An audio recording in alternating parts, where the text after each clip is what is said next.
All right, welcome everybody. Let's do this. Let's get to level 2 for solving radical equations, okay? So here, let's take a look at this this radical equation, and take a second to try and read it by yourself, right? How would you read this, right?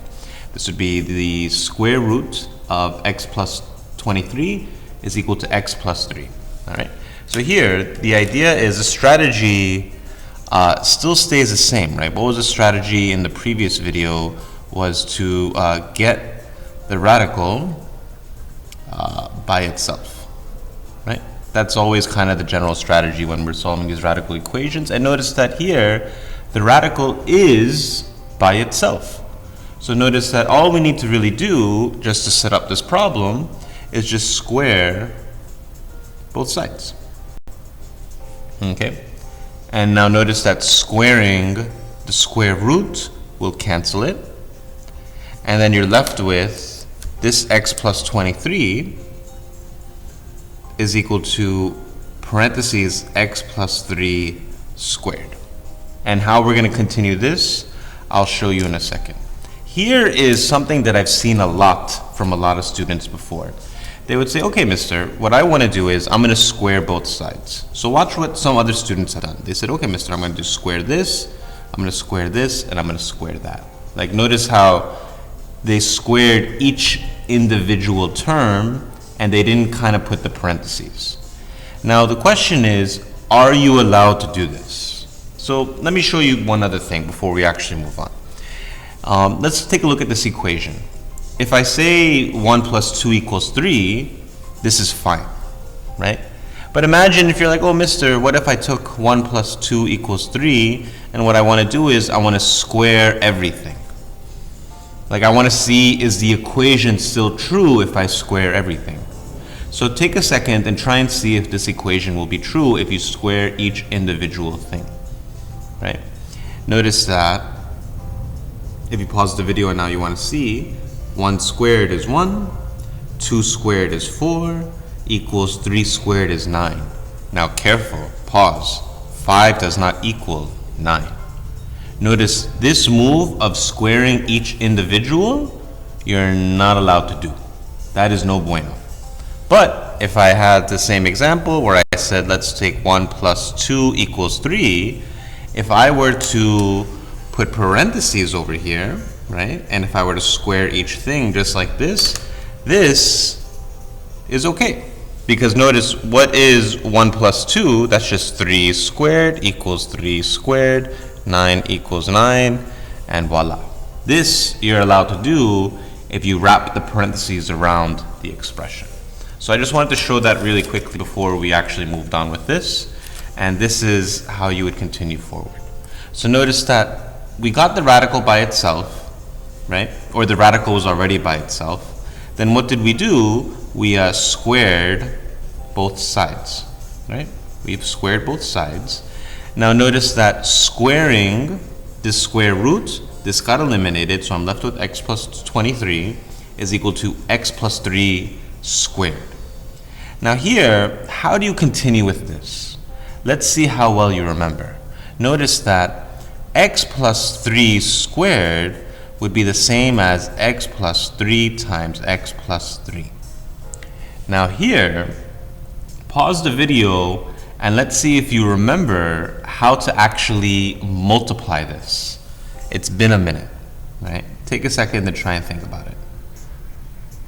Right, if I have x plus 3, what is the rhythm on how to multiply x plus 3 times x plus 3? Just think the x times the x is here, right? So notice that this is x plus 23, right? You have to do x times x squared. What's the next move you have to do? Right? Let me fix the resolution a little bit. X to the 3, and now notice that becomes 3x. What's my next move? You could already see it before I do it, right? 3 to the x is here. Okay, so this is 3x. And then one more, we have this 3 to the 3. 3 times 3 is 9. Okay? If you were to do this, like if you were to say that like x plus 3 squared is equal to x squared plus 9, like you did x squared and 3 squared, that is a big unhappy face. You are not allowed to do that.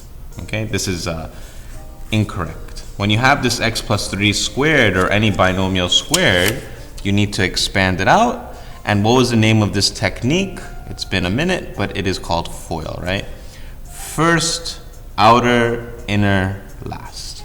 Great. So now we're over here. How do you think you would continue, right? Like imagine if you were to just try and solve this problem, pause the video and try and go by yourself, right? Like trust yourself. Like how would you continue this problem, right? What would you do next? Right? Here, once you get to this position, right, we can combine like terms, right? Okay. So here, notice that which term can I combine? It's this 3x and this 3x. Okay, so now I have x plus 23 is equal to x squared plus 6x plus 9. Cool. And that 6 looks really bad. My bad. Okay. Now here, this is where a lot of students freeze. They say, Mister, I don't know how to continue. Or there should be a hint, a wink, of something telling you to move on, right? This is a quadratic equation, right? Let me zoom out a little bit. This is a quadratic equation, right? And how do you know it's a quadratic equation? The highest exponent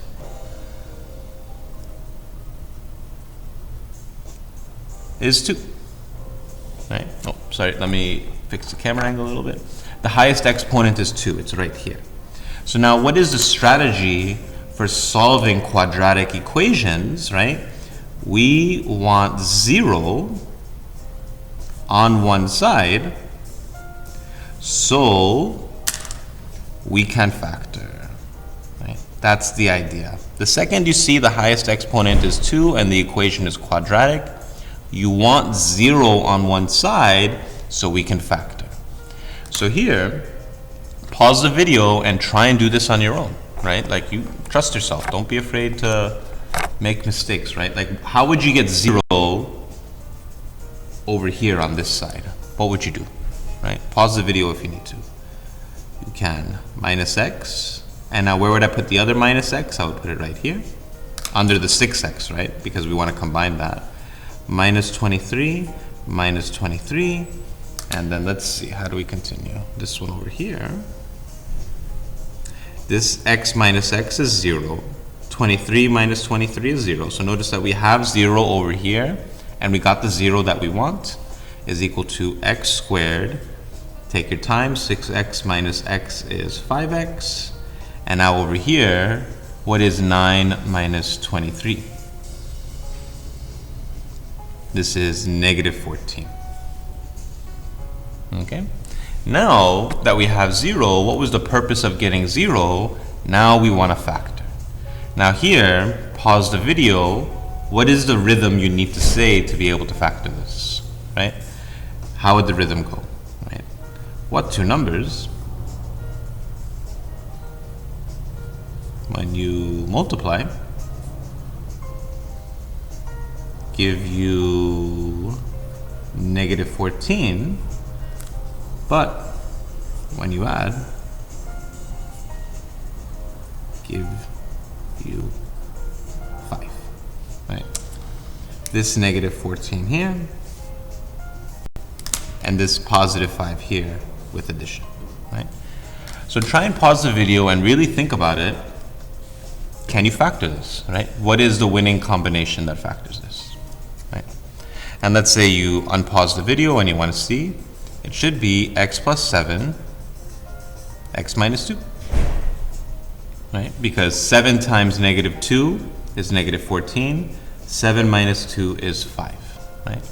And then what do? How do we solve this? We use for a cookie or a dollar, what is the name of the property you use once you get to this position, right?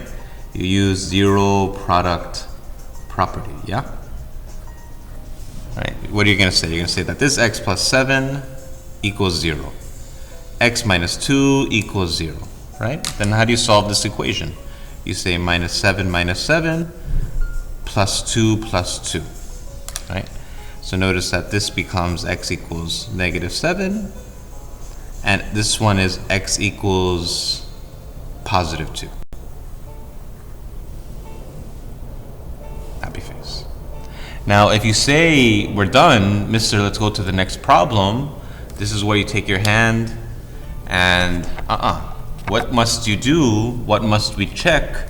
Check for extraneous solutions, right? We have to check and plug in negative 7 into the original equation, and we also do that. We also need to do it for positive 2. So what I'd like you to do is pause the video, take your time, right? Here, the setup could be nice and easy, just like this. You could use half the paper on half the side here. Like this is x equals 2. Here you could have x equals negative 7. You have to plug it into the original equation, right? So what was the original equation? It was radical x plus 23 is equal to x plus 3, right? Plug in negative 7 into here. Do you have one side equal to another side? Also do it for 2. So if I have square root of x plus 23 is equal to x plus 3, right? Take your time. Try and do it on your own. Here, right? Notice I'm going to plug in negative 7 where I see x, so this is negative 7 plus 23 is equal to negative 7 plus 3, right? Now here, this is negative 7 plus 23. How would you continue? This is square root 16 equals, what is negative 7 plus 3? That's negative 4. And what is the square root of 16? It's 4. You're only taking the positive value of it. And now here we have 4 equals negative 4. And this is question mark, okay, just like that, right? This is no bueno. So then, what is a statement we could say about x equals negative 7? We could say x equals negative 7 is an extraneous solution.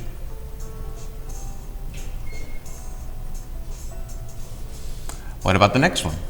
Did you get a chance to do this one? I could put 2 over here, 2 over here, right? And then here, plus 23 is equal to 2 plus 3. Square root of 2 plus 23 is 25. 2 plus 3 is 5. What is the square root of 25? 5 equals 5. Check. So then you could say x equals 2 is a solution. Happy face. All right, everybody. Very, very nice. What I'd like you to do is try and do the second question on your own, right? And just a heads up, it's okay that you have 2 extraneous solutions. Wink, wink, right? It's okay to not have a solution. So try and do this problem, same idea, same rhythm, see what you can do.